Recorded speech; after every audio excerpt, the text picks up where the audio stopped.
Deep in the heart of Blackwood Forest, there stood an old, decaying cottage. It had been abandoned for decades, but was said to be cursed, and none in the nearby village dared to go near it. They spoke of haunting screams and malevolent shadows that danced in the darkened windows. One cold, moonless night, Ethan, an adventurous young man with a taste for the paranormal, decided to explore the cottage. Armed with a flashlight and a digital recorder, he ventured into the forest. The villagers watched him leave, shaking their heads and muttering prayers under their breath. The dense forest seemed to close in around him as he approached the dilapidated building. The trees whispered in the wind, their branches like gnarled fingers reaching out to snatch him. As Ethan crossed the threshold, a chill ran down his spine.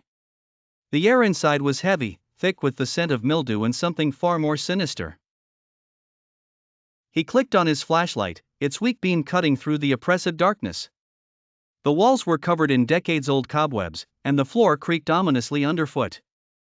Each step took him deeper into the gloom, where the shadows seemed to converge and whisper his name. He reached an old, ornate mirror, tarnished and cracked, hanging crookedly on the wall. Ghostly shapes flickered across its surface, and for a moment, he saw the reflection of a figure standing behind him.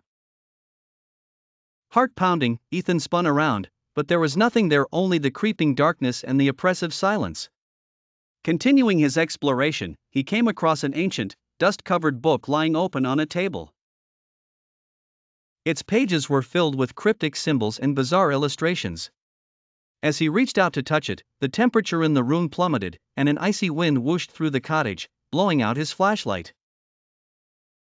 Panicked, he fumbled for his phone to use its light, and as he did, the digital recorder crackled to life. A deep, guttural voice echoed through its speakers. "Leave this place," it warned. But Ethan's curiosity was insatiable.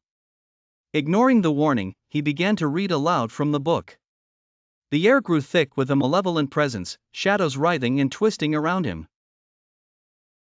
Suddenly, the floor beneath him gave way, and he plunged into a hidden basement. The room was filled with the skeletal remains of those who had vanished over the years, their empty eye sockets staring accusingly at him. The walls seemed to close in, the shadows whispering louder, faster. Desperate to escape, Ethan scrambled to his feet. But as he turned to flee, a hand, cold and bone-thin, emerged from the darkness and grabbed his ankle, pulling him back down into the abyss. As the villagers gathered at dawn, they found Ethan's flashlight just outside the cursed cottage. None dared to enter, and the legend of the cottage grew, warning of the fate that awaited the curious and the brave.